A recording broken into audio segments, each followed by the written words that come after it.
Sabe os contos de fadas? Aquelas histórias que a gente ouve desde criança, cheias de promessas de amor para a vida toda e felizes para sempre?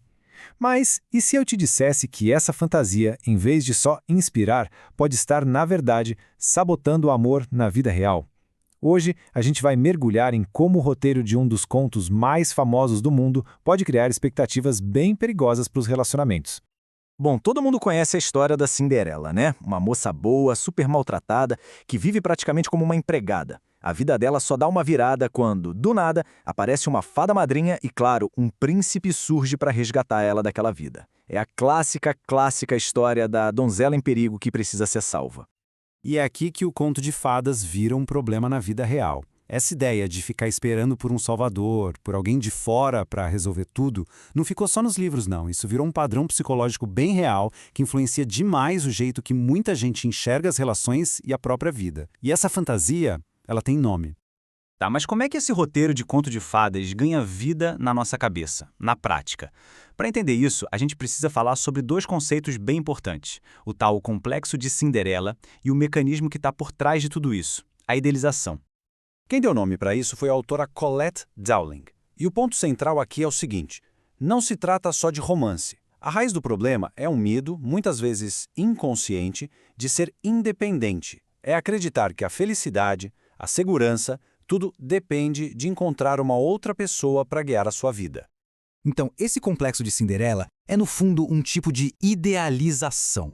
E olha, idealizar é algo que qualquer pessoa pode acabar fazendo. Não é só ver o lado bom do outro, é bem mais que isso. É distorcer a realidade.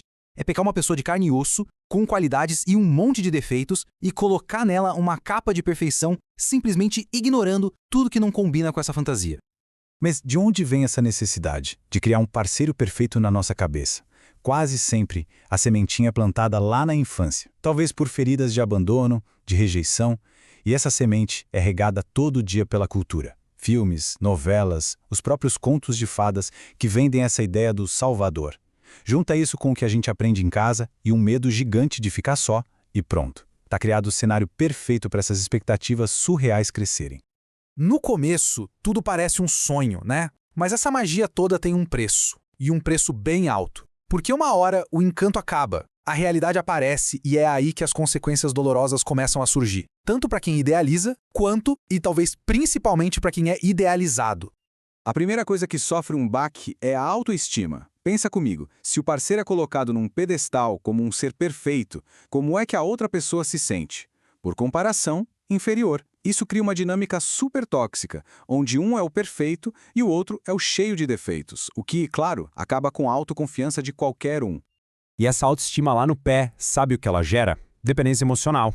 A pessoa começa a precisar de aprovação para tudo, desenvolve um medo paralisante de desagradar o parceiro e, no fim, acaba se anulando. As próprias vontades, opiniões, sonhos, tudo fica em segundo plano para manter aquela pessoa idealizada por perto. A relação se baseia no eu não sou nada sem você.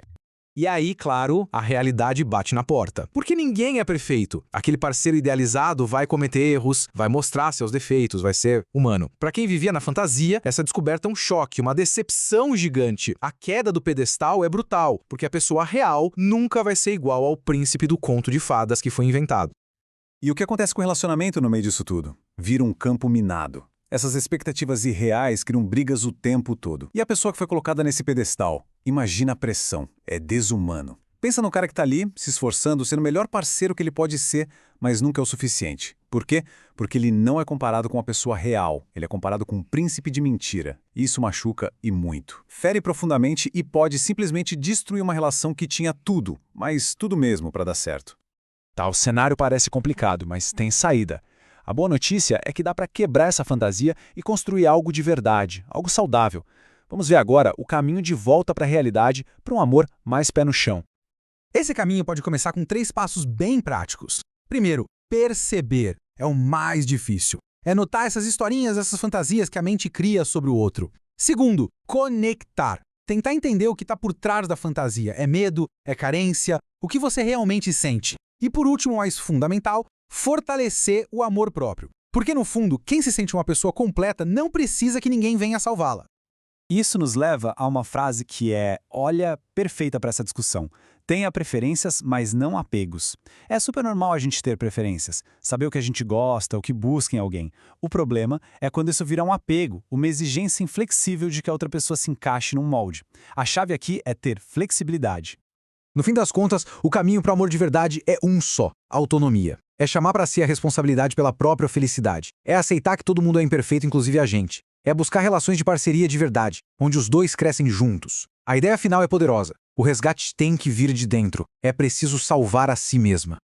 E depois de tudo isso, a gente pode finalmente começar a se perguntar o que é de verdade um felizes para sempre. Talvez, só talvez, não seja nada daquilo que os contos de fadas contaram pra gente. Olha só que diferença. De um lado, no conto de fadas, a busca é pela perfeição. No amor real, a gente encontra aceitação, onde um promete salvação, o outro constrói parceria. E o mais importante, o amor de verdade não é um ponto final, estático. É um processo, um crescimento contínuo, cheio de altos e baixos, que se constrói todo dia, a dois. Então, para a gente terminar, fica essa reflexão. E se a maior aventura de todas, o verdadeiro final feliz, não for encontrar um salvador, mas sim ter a força e a coragem para construir o próprio reino, o próprio destino? A resposta para essa pergunta pode mudar completamente o jeito que a gente busca e vive o amor.